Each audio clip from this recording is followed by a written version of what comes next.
उपमुख्यमंत्री देवेंद्र फडणवीस यांनी भारतरत्न डॉक्टर बाबासाहेब आंबेडकर यांच्या पुतळ्यास अभिवादन केलं। 4 हुतात्मा पुतळ्याजवळील जाहीर सभा झाल्यानंतर उपमुख्यमंत्री देवेंद्र फडणवीस यांनी भारतरत्न डॉक्टर बाबासाहेब आंबेडकर यांच्या पुतळ्यास अभिवादन केलं।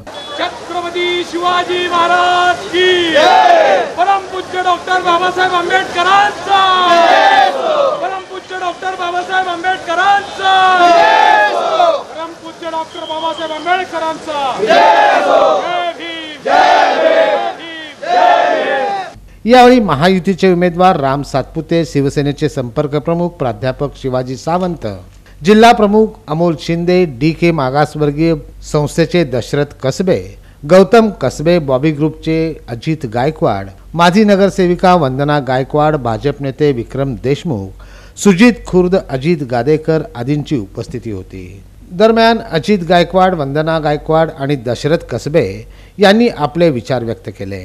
आज महाराष्ट्राचे उपमुख्यमंत्री माननीय देवेंद्रजी फडणवीस साहेब, माननीय उमेदवार राम सातपुते यांच्या प्रचारार्थ सोलापूर येथे फॉर्म भरण्यासाठी आले होते आणि फॉर्म भरताना सर्वच महापुरुषांना त्यांनी अभिवादन केलं आणि त्यातल्या त्यात संविधान लिखित डॉक्टर बाबासाहेब आंबेडकर यांच्या पुतळ्यास येऊन अभिवादन करून जय भीमचा नारा दिला आणि सर्वच सोलापूरवासियांना अत्यंत आनंद झालेला आहे की माजी मुख्यमंत्री आणि उपमुख्यमंत्री म्हणजेच देवेंद्र फडणवीस साहेब येथे येऊन डॉक्टर बाबासाहेब आंबेडकरांना अभिवादन केलं।